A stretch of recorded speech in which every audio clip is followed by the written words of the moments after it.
Pokemon Scarlet and Violet have been out for a little bit now, and they've certainly left their impressions on people. But despite the various, frankly unforgivable performance issues, I think they've actually managed to put out a pretty good game.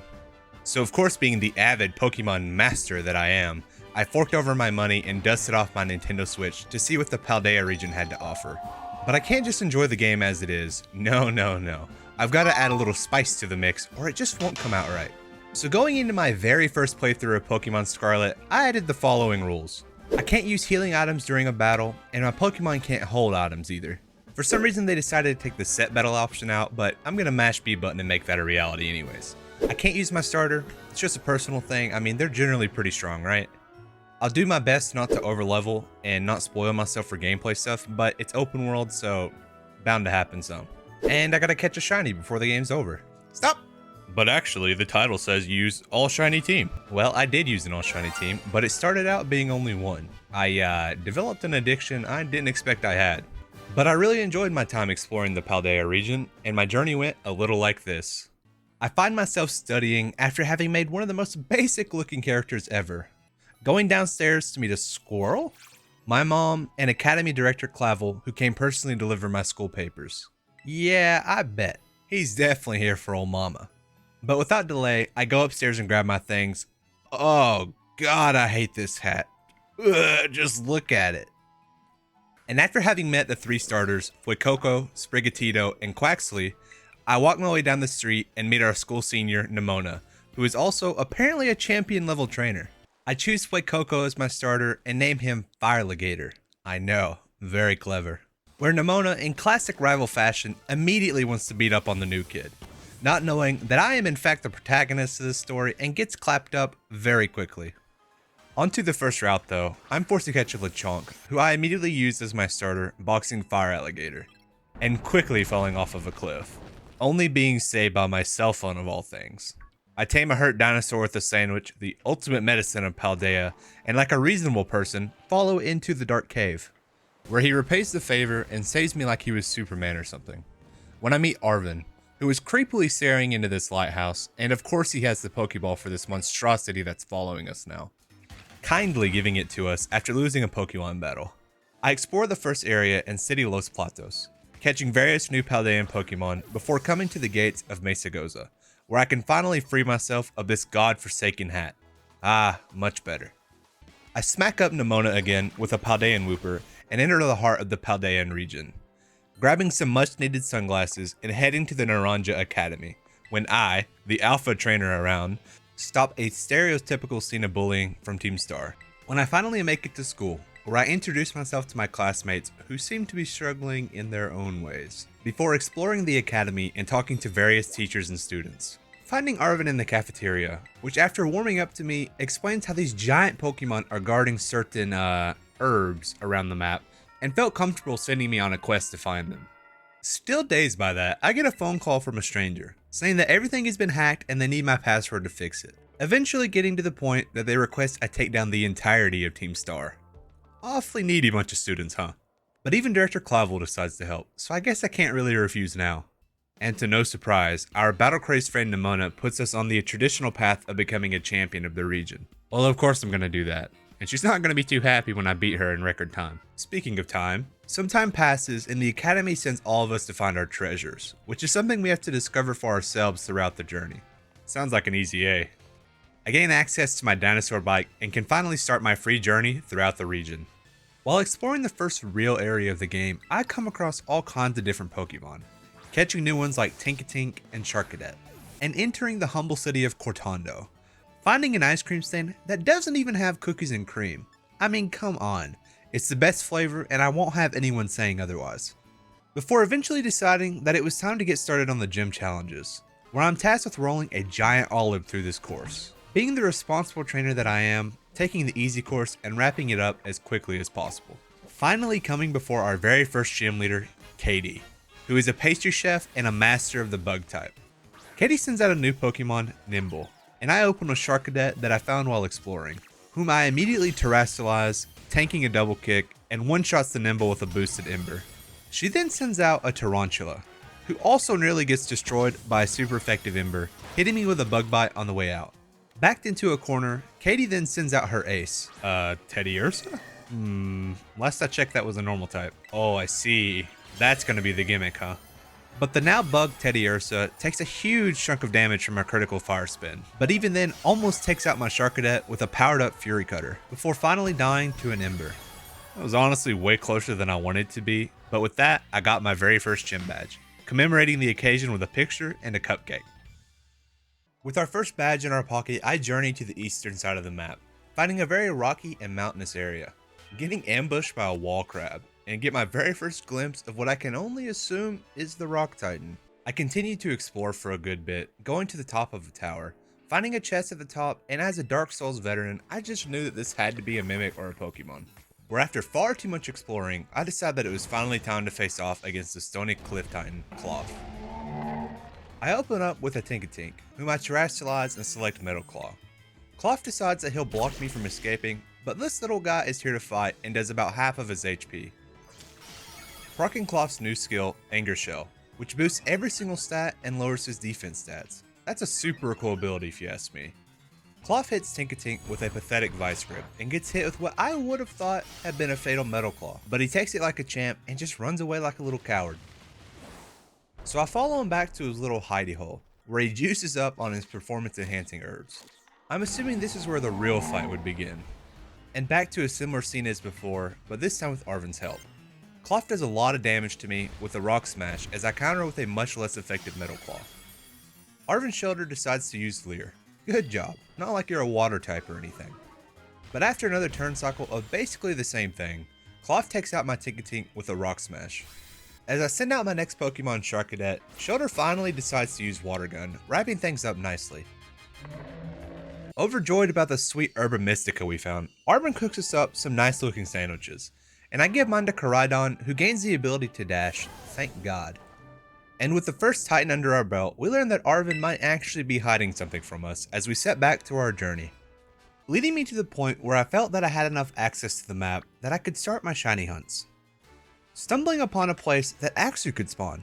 I normally don't like to use dragon types because they're just so strong, but I've always wanted a shiny Haxorus, so I decided that I would absolutely hunt a shiny Axew and it would be considered my treasure that I set out to find. So I started my hunt with only the dragon encounter buff from some food I found in Mesagoza, where after probably about 7 to 8 hours of searching, I stumbled upon the Outbreak method, which would allow you to defeat 60 Pokemon and get much better odds for a shiny. Where you could also change your switch's time a day ahead to randomize what encounters you had on the map. So in the hopes of getting an Axew encounter, I got changing, where after a ton of time changes, I saw a Sharkadet Outbreak, enticing me to make that my first shiny for my team. The method worked like a charm, netting me my first shiny, with deep blue eyes that I named Gleam Eyes. Then it was back to my resets for Axew, but after what felt like an eternity, I decided that it was time to take on the next gym as a break, which would lead me to the city of Artisan, a place of beautiful arts and flowers. And after a good bit of sightseeing, I entered the gym, registered my name, and went on to the gym challenge, which would consist of a game of hide and seek, where I walked around clicking A on a bunch of Sunflora until I'd rounded up my own little gang of them behind me. Now having all the proper qualifications, I got to challenging the gym, where the grass gym leader, Brassius, jumps down from the windmill like he was a superhero or something. The battle begins as Brassius opens a Petalil, and I send out my first permanent member, Gleam Eyes, who will hopefully be putting in a lot of work this gym. I start with a Terrasillaz Fire Spin, which nearly one-shots the Petalil.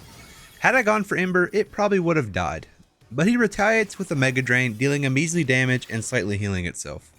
I select Ember and torch the little guy. He then sends out a Smoliv, one of the premier new grass types of the region, whom I've grown to love.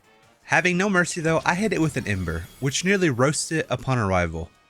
Smoliv then uses a Tackle, which puts Gleam Eyes to about half HP, when I decided it would be best to swap him out and see what the ace would be. So I tag in the very same crab that ambushed me on the wall, and destroy the Smoliv with a Rock Smash. Now on his last legs, Brassius sends out the powerhouse Sudowoodo. I start with a Rock Smash, but Sudowoodo, a rock type now turned grass through terrestrialization, opens with a Trailblaze that does surprisingly little damage.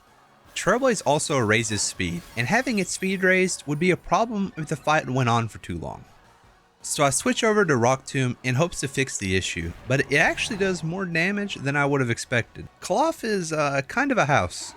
But another Trailblaze puts me into Anger Shell territory, which allows me to put him into red.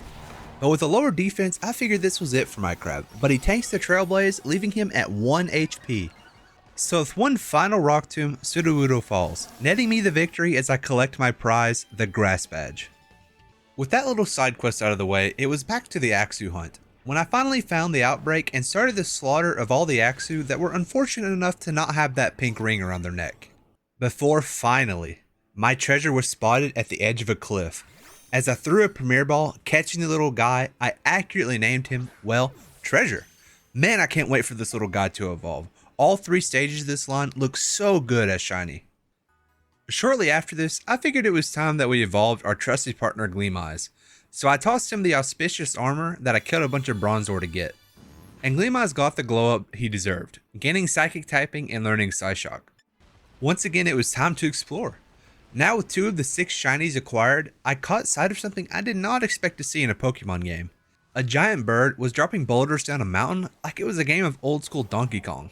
Traversing my way up the mountain, I finally make it to the top, getting a glimpse of the one tossing all those massive boulders. It was Bombardier, the open sky titan, who immediately decides to throw hands with me. I send out my newly acquired treasure, who almost gets one-shot by a wing attack. Not wanting to see him faint, I swap out for a Tingatink, who cleans up the first phase for me. When Bombardier flies into the wall, revealing his stash and gorging on some of the herbs that we want, Arven finally decides to join us and the real fight begins.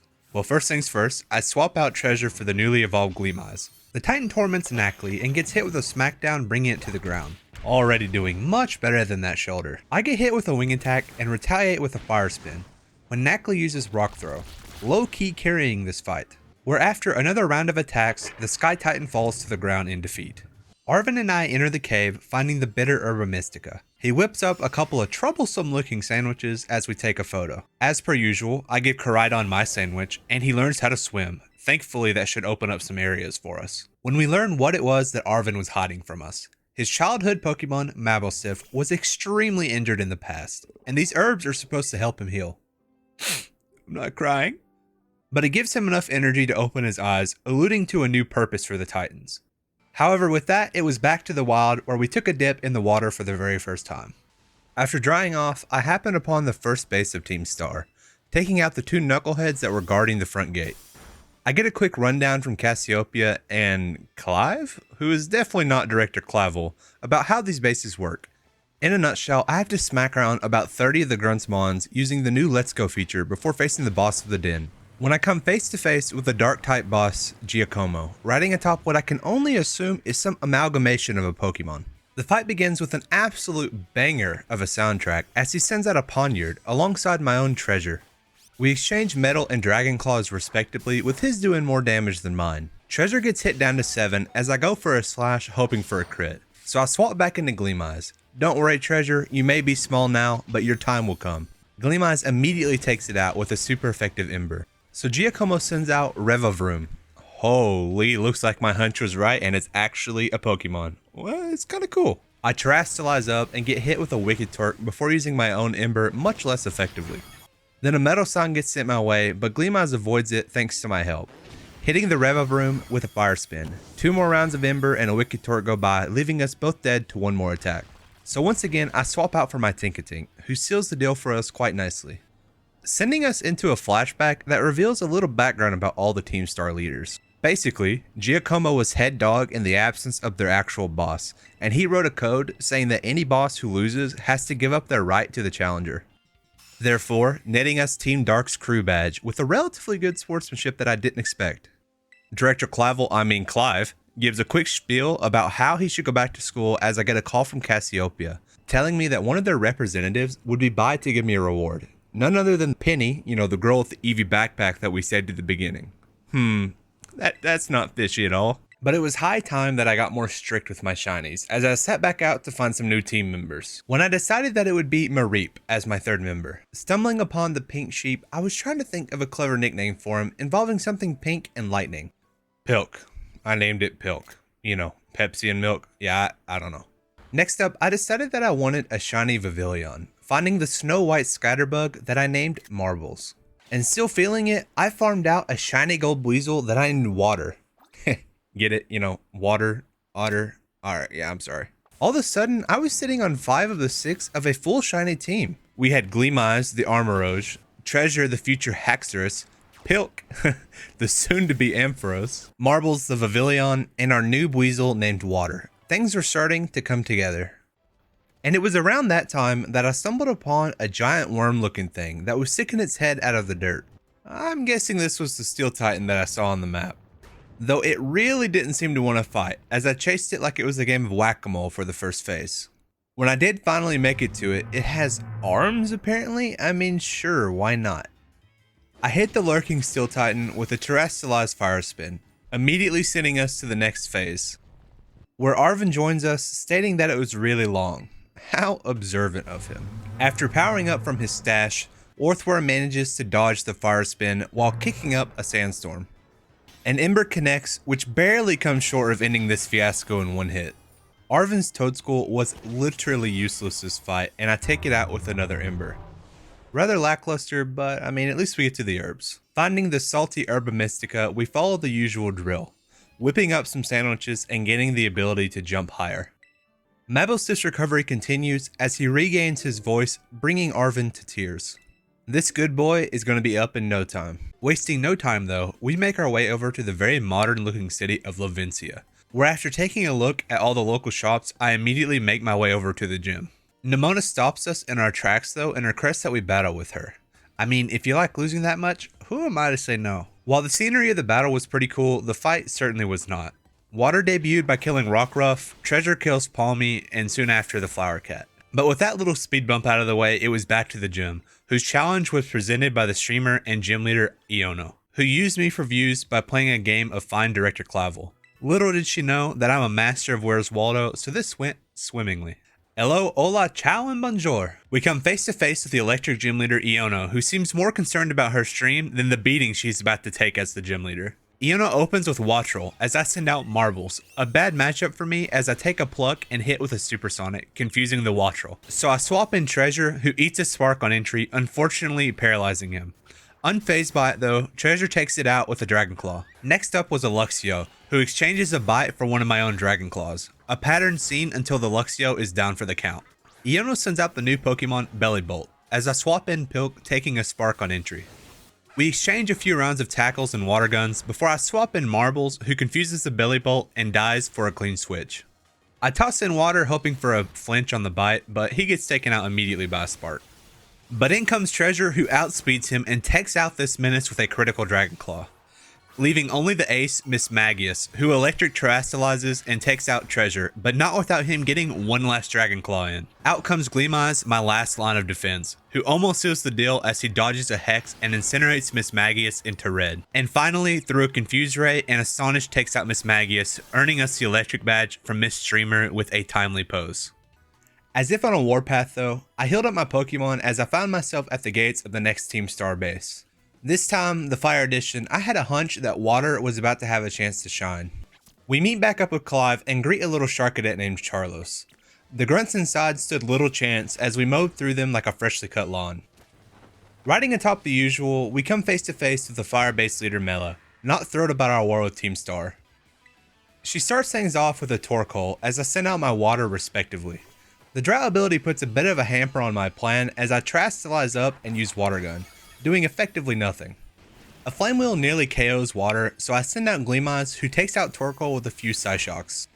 The Fire Starmobile comes out, sending a Screech my way as the sunlight fades, and the AI seems to think that the best move to use was Swift, which did almost nothing to Gleamize. So I'll let Gleamize brute force his way through with a volley of Psyshocks. Mela, sad about her loss, reminisces about the past, where we learn that Team Star might have actually had a deeper past, something that involves bullying. And we learn about the prelude to an event called Operation Star. But with that, and a death grip from Mela, the Fire Crew badge was ours. There was a heartfelt chat between Clive, Mela, and Charlos, which led to another encounter with Penny, who gets a bit closer to Koraidon than I think she would have liked. Some desert exploration eventually brings us to the water-based city, Cascarafa, where I take an elevator up, almost getting trampled by some guy running out of the gym. The gym coordinator comes out telling me that was actually the gym leader Kofu, who ran off to the market without his wallet, giving me a special gym challenge to go take it to him in the nearby port city. I make my way over there via seashore, finding him in the Puerto Marinada auction house, where he turns my challenge around and I outbid the local residents for some special seaweed from Hoenn like the big baller that I am, pocketing an extra 5k on the house. Back to the gym though, I run into my teacher, who is also an Elite 4 member, and I meet Rika, yet another Elite 4 member, before I finally get my chance to battle the Chef All-Star and Water Gym Leader Kofu at the center of the city. Kofu leads with Veleza as I throw out marbles. The fish knows Pluck for some reason, doing over half my HP as I retaliate with a super effective Struggle Bug. I swap out for Water, the now evolved Floatzel, who eats up the Veleza with a pair of bites. Kofu throws out the new Wug Trio and hits Water with a headbutt, nearly KOing him and causing a flinch. But with Treasure coming out, he drops the Wug Trio with a Dragon Claw. What a little menace. Kofu's ace Crabominable comes out and smacks around Treasure enough to make me send in Gleam Eyes, who deals a good portion of damage with a Psyshock and nearly dying to a boosted Crab Hammer. But it wouldn't be fair if I didn't send out our freshly evolved Ampharos, Pilk, avoiding the Crab Hammer and cleans off this Crabomination with a Thunder Punch. And with that out of the way, the Water Badger is ours, striking an amazing pose with the ever so cheerful Kofu on the way out. A good deal of exploring leads to us finding our final shiny team member, Glimmet, whom I named Alien and almost immediately evolves into a Glumora, and is easily one of my favorite new Pokemon from this generation. Without much delay though, I set my eyes on the Team Star Poison Base, where I jump straight to the boss, Atticus, riding atop his pink and purple Starmobile. Atticus opens with a Skunk Tank, as I send out my new powerhouse, Alien. A Sucker Punch triggers toxic debris, laying poison spikes at their feet, as a Power Gem does more damage than I would have expected. An unfortunate flinch causes Alien to take an extra Sucker Punch as he takes out the Skunk Tank. An actual Revavroom greets us as Alien gets one last attack in before getting knocked out, giving us a clean switch. Gleam Eyes comes out, eating a Bulldoze and taking out the Revavroom with a super effective Lava Plume. Next up was Muck, whose appearance was cut very short by a single Psyshock. Last up was the Navi Starmobile, who loses almost all of its HP from Gleam Eyes before the trusty partner falls. Rest well, Gleam Eyes, you put in work. Treasure comes out and impounds this thing with a dig followed by Dragon Claw. Back to story time, we learned that Atticus was the drip designer for Team Star, as they agreed that they needed to get stronger for Operation Star. But just like that, the well-spoken and polite Atticus relinquishes his Poison Crew badge and we continue about our path. Around the time that we were entering Medali City, our beloved Treasure grows up into a fracture. Just look at that blue coloring.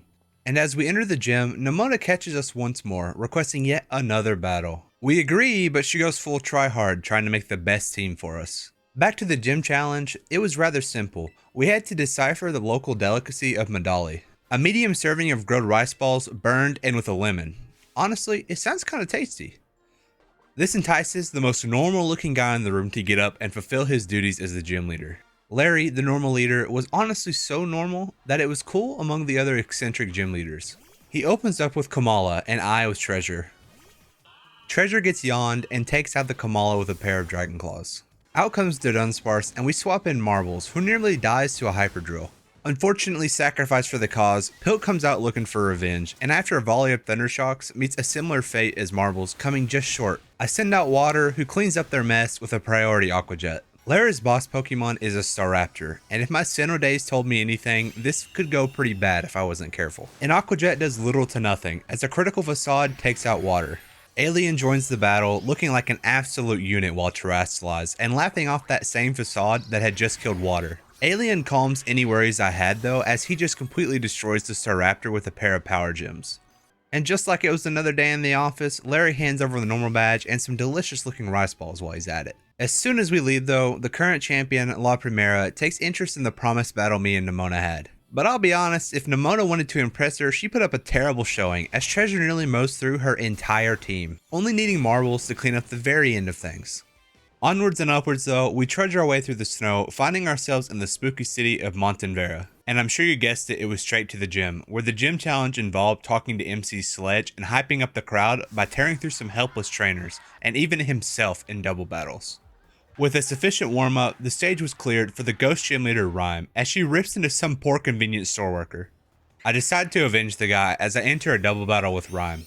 Marbles takes some damage and removes Mimikyu's disguise with a gust, and Alien lays into Banette with a Power Gem. But an Icy Wind almost removes Marbles from the fight as the crowd gives Rhyme a boost in accuracy. Marbles faints and Alien takes out Banette. Treasure comes out and so does a Houndstone, poisoned on entry.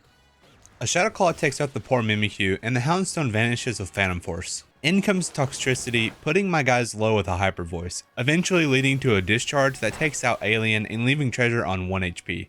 Water comes in and saves the day with an Aqua Jet, taking out the Toxtricity. Treasure wraps things up with one final Shadow Claw, and while Rhyme may have beat me in the rap department, she could certainly learn a thing or two about battles, handing me the Ghost Badge and getting on with her show.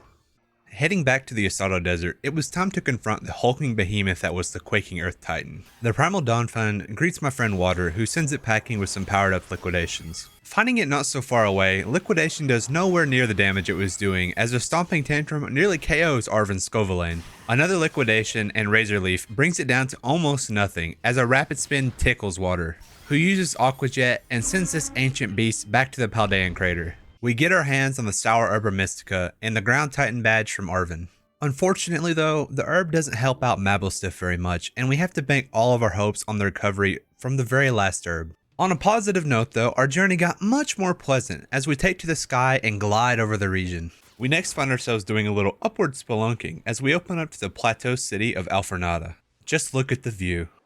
Nemona, never learning her lesson, gets to greet the powerhouse that is our solid black treasure, who sets up a sword stance and successfully one-shots Nemona's entire lineup with a fury of Dragon Claws. Yeah, she's gonna have to step up her game, no doubt about it. We celebrate with some emotional yoga poses and make our way back up to the battle arena atop the world, coming before the Beautician and Psychic Master Tulip. Tulip leads with a fair draft, and I Marbles. I figured it was about time for Marbles to shine as I set up a quiver dance and quickly removed this funky giraffe. A Gardevoir comes out and puts up much more of a fight with a confusion that knocks Marbles down to almost nothing. But a couple of bug buzzes fixes that right up. Espartha comes out and immediately gets sent back to its Pokeball. Finally, the ace, Florges, gave me a much harder time. So much so to the point that even an overheat from Gleameyes wasn't getting us anywhere. Pilk comes out and finds no better success, getting taken out from a Petal Blizzard, but Alien, after surviving at a measly 3 HP, clutches things up with a Power Gem, netting us the victory and the Psychic Badge from Tulip. A quick chat with Rika reveals the little one there is another Elite Four member. Don't think I really like that. They're supposed to be intimidating, and let's be honest, Poppy just isn't. However, it was time for another Team Starbase, coming ever so close to the end of Operation Starfall. We smack around the 30 poor Pokemon and meet our next obstacle. Ortega comes out on a Starmobile and commands the ferry crew. He leads with Azumarill, and unfortunately I start with Alien, whom I promptly swapped out for Pilk. The addition of fairy typing certainly improved Azumarill, but it was still very much a water type and gets taken out with some discharges. Out comes a Wigglytuff, and I Volt Switch back into Alien, who takes a Play Rough, laying down some Poison Spikes. And with a super effective Venoshock, takes it out as Ortega sends in Dockspun, poisoned on entry. This makes Venoshock do even more damage, and the poor pupper gets sent back with haste. Now time for the Starmobile, a Misty Surge powers up his fairy moves. Alien gets taken out, but Gleameyes comes in and starts to whittle away at its health with Flash Cannon after Flash Cannon, before finally, it was down for the count. The easy to anger Ortega reveals in a flashback that he was actually the designer of the Starmobiles. But back to the present, the former director Harrington reveals what happened during Operation Starfall. The short of it includes that the bullies who had been tormenting Team Star all chickened out and dropped out when they were actually confronted with the power of the bosses. Serves them right. But with that, the ferry crew badge was ours. I smelled the end of Team Star and went straight over to the final base. The fighting boss, Aerie, was guarding the front, and I thought we might actually be able to skip the middleman, but she's convinced to go back inside, and I follow suit. Aerie had a commanding presence about her as she sent out her first Pokemon, Toxicroak. I started things off with a Calm Mind, which causes Sucker Punch to fail from Toxicroak. Noticing this, I managed to set up 3 more Calm Minds before going for a Psychic, allowing a Sucker Punch to connect. However, this meant that my Psychic would connect, and deletes the poor little frog. Lucario comes into play and nearly kills Gleameyes with a Dark Pulse, but faints quickly to his Flamethrower. Passimian's up next and outspeeds me, but Gleameyes toughs it out and exacts his revenge with a Psychic. Annihilate joins the fray and finally manages to take out poor Gleameyes. Treasure takes a close combat before avenging his comrade with a Shadow Claw. The final Starmobile takes the stage, removing Treasure from the equation. Marbles comes in, setting up the usual quiver dance. Fortunately for us, the healing from Draining Kiss allows us to win the Battle of Attrition. Where on the verge of death, he crushes this menace with one final air cutter. I felt a sigh of relief as I was pretty underleveled for this one, and Aerie, in good faith, hands over the final fighting crew badge. I feel kinda bad as Aerie takes off crying when I get the final call from Cassiopeia and she reveals that she was actually the hidden boss of Team Star. Raise your hand if you were surprised. Basically, she wanted things to go back to normal and was using us to take advantage of Giacomo's code. She tells us to meet in the schoolyard after dark alongside Clive, where I assume we're going to get the finale of the Starfall path. But before I could even think of doing that, I had to go help out our boy Mablestiff get better, leading me to this little fish that I think might be a Titan. How bad could that be? Dang, nature, you scary. Dodonzo, a new water type, stood very little chance against Pilk, sending us straight to the second phase. Arvin raises a good point, recognizing that this wasn't actually a Dragon Titan, and we managed to take out this big guy with surprising ease. When the true false Dragon Titan, Tatsugiri, jumps out of him and the real fight starts. A muddy water nearly one-shots Pilk as I volt switch into Treasure, who powers up and quickly shows this little sushi faker what a real dragon looks like. With the last spicy Herba Mystica in our hands, Mablestiff finally finds the strength to get up, making it appear that all of our hard efforts had been worth it. But Professor Seda calls and asks both of us to go to the lighthouse for one final step in the Titan path, one that we'll be able to get to much later. That was because we had one less shim to attend to, so I took to the slopes on Koraidon instead of a snowboard. I don't know, that just seems like cheating somehow. Coming up before the gym leader? Oh, okay, that makes more sense. The snowboarding enthusiast Grusha. He leads with a Frost Moth, and I want to make short work of things, so I send out Gleam Eyes. And without delay, torch the thing with a quad effective flamethrower. Beartic comes out and unfortunately meets the exact same fate. So Titan, however, manages to tank one and makes me clinch a little bit when he hits me with liquidation. Lastly was the Ace Altaria, and much unlike a certain Hoenn gym leader, this one does not stand up to the challenge as Gleam Eyes single-handedly wipes the final ice gym, where Grusha rather reluctantly takes our photo with him as we receive the very last gym badge. Nemona and Gita meet us afterwards, congratulating us on our successes, and points us to the final frontier of our path, the Elite Four. But before I could go there, I had a couple of loose ends that I wanted to tie up. So I made my way over to the schoolyard at night, where I break Director Clavel's heart about his Clive disguise. And he tries to bluff me into believing that he's Cassiopeia and the big boss of Team Star. Yeah, I'm not buying it, so we go straight into a Pokemon battle. I start things off by paralyzing his Oranguru and volt switching into Marbles, who nearly kills it with a Bug Buzz and swiftly dozing off. I unfortunately do not wake up and Marbles does pass out. Treasure comes in and takes out the monkey before falling asleep himself. Obama Snow's up next, so in comes Gleam Eyes, taking out the behemoth with a powerful flamethrower. Clavel's Poltegeist manages to take out Gleam Eyes with a Shadow Ball, before Pilk rejoins the fray, KOing the thing with a Volt Switch. Treasure sleeps for another turn and then wakes up with a Dragon Claw for the Houndoom, followed by an Outrage for the Sussy Among Us. The Forgotten Starter is last and doesn't stand a chance to the third Outrage. Clavel, unsurprisingly, reveals he was lying, but was only doing so in the hopes we wouldn't have to battle a friend. And sure enough, it was Penny, the Eevee lover and delivery girl we had gotten to know on our journey. But she was determined to make one final stand as the big boss of Team Star, with a theme song that's an absolute banger and absolutely my favorite. She begins with an Umbreon, and I lead with my trademark Volt Switch, causing Marbles to eat a Dark Pulse on entry. But a pair of Bug Buzzes sends the Umbreon back to the Eevee lover. Her Flareon signals me into Alien, who comes just short of a one-hit and falls into red as Flareon KOs itself with a recoil. Vaporeon joins us and a final Venoshock leaves a mark, as Pilk comes in and finishes it off with a Volt Switch into Gleam Eyes, who unfortunately faints quickly because of some of my bad decisions. Some weak attacks and poison damage allow Pilk to finish it off by tanking the Thunders. Leafeon quickly takes out Pilk as our treasure comes out, setting up two Swords Dances. A final Dragon Claw is enough and we learn Giga Impact mid-battle. Thankfully so, as Penny's last evolution was a Sylveon, but gets outsped and destroyed by the Giga Impact. With that over, the Team Star bosses finally get to meet the big boss in person. Clavel thinks he may have misjudged their team and gives them a sincere apology before giving them some extra work as pseudo-teachers as penance for their other misdoings. Penny asks us to meet her where it all started, and having gained a powerful ally and friend, the Starfall Street journey comes to an end. I then wanted to see the end of the Titan Path, meeting Arvin at the lighthouse. Turns out he actually used to live here and wasn't being such a creep at the start. Arvin's mom, Professor Seda, asks us to assemble a team and come to Area Zero. Naturally agreeing to do so, Arvin wanted to test his skills to make sure he was ready. I wasn't too concerned, but he was certainly stronger than I would have initially guessed. Arvin leads with Greedent, and I Volt Switch into Marbles, getting a fortunate dodge from an Earthquake. He avoids a Hurricane, but gets hit by the second and third ones, leaving Marbles dangerously low. Some chip damage leads to Marbles' demise, and Water makes some salty seawater with a Liquidation, followed by Aqua Jet. Toadscroll loses half of its HP, as a lucky dodge lets us finish it off with another. Scovalane dies to a crit liquidation, and I'm starting to see 7s around Water. Cloyster comes in and then meets a timely demise from Pilk with a discharge.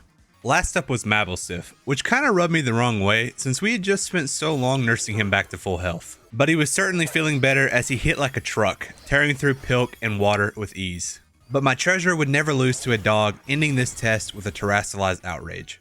With that, we had what felt like a short ending to the Path of Legends, but would kind of be continued at a later time. Putting a pin in that for now, I finally made my way over to the Elite Four, where I undertake a rather suspenseful interview with Rika before telling her that I'm here to take names and nothing more. She gives me entry and my Elite Four challenge begins. The first of the Elite Four is none other than Rika herself, who starts things off with a Wish Cache, causing me to swap out Pilk out of danger into Marbles, who dodges the Earth move, setting up a Quiver Dance before using Hurricane, dealing massive damage and confusion. It hits itself in confusion and a Bug Buzz cleans it up. I go for another Quiver Dance and Donphan's Stone Edge gets avoided. Hurricane would have been enough, but he lives through the Sturdy ability, allowing it to KO Marbles with a successful Stone Edge. A vengeful Aqua Jet leads to our next Pokemon Doug trio, who promptly dies to a liquidation. Camerupt meets a similar fate and the new Clodsire takes the field, who gets protected by Water Absorb, and I quickly realize that water has run its course, biting Clodsire on his way out. Treasure is the obvious answer, and an outrage decimates Rika's ace. Rika was little more than a speed bump, and the next member Poppy takes the field.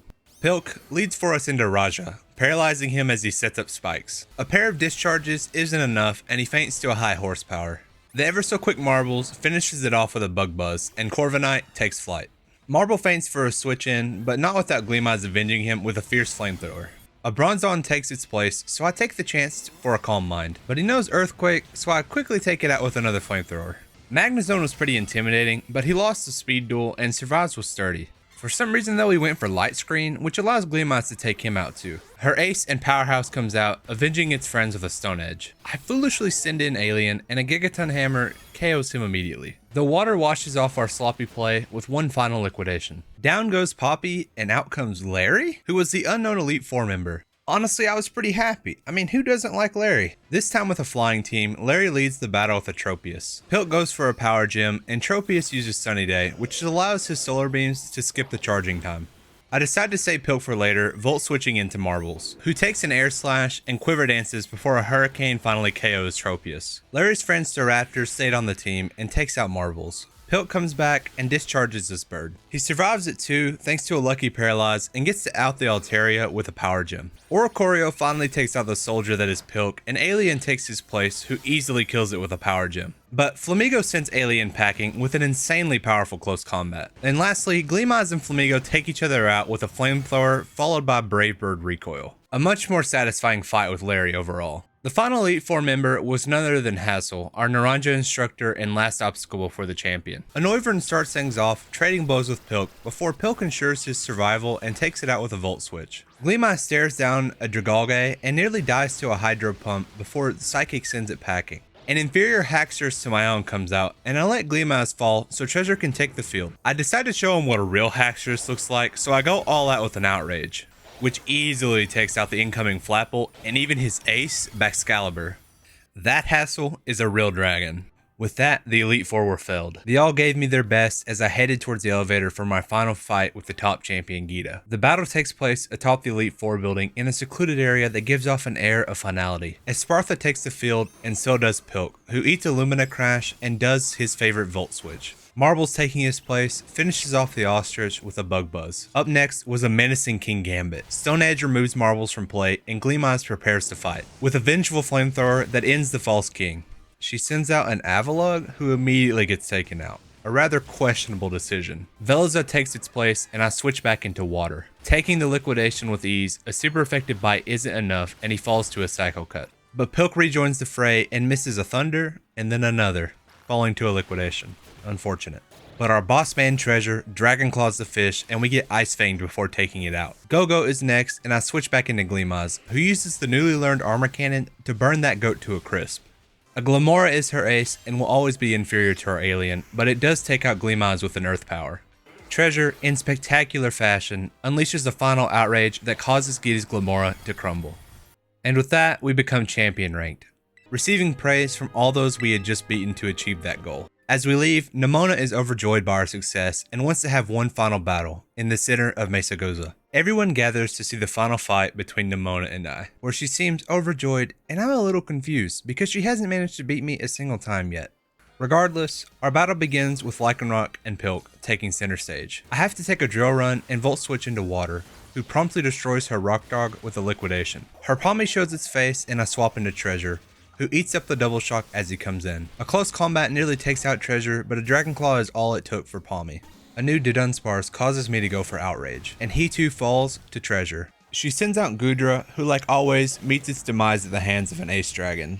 Orthworm comes out and finally manages to break the cycle, taking the Outrage like a champ, before Treasure is forced off the field. Our trusty partner Gleameyes manages to avenge Treasure with a powered up armor cannon, as Meowscarada, Nemona's last stand, takes the field. It puts up a pitiful fight, and it too falls to my armor cannon.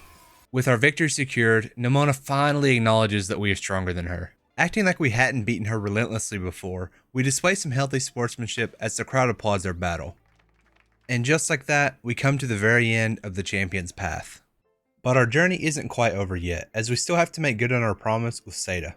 I join Arven and we start the way home, finding an abandoned site, coming together with Nemona and later pinning when she turns the lights on.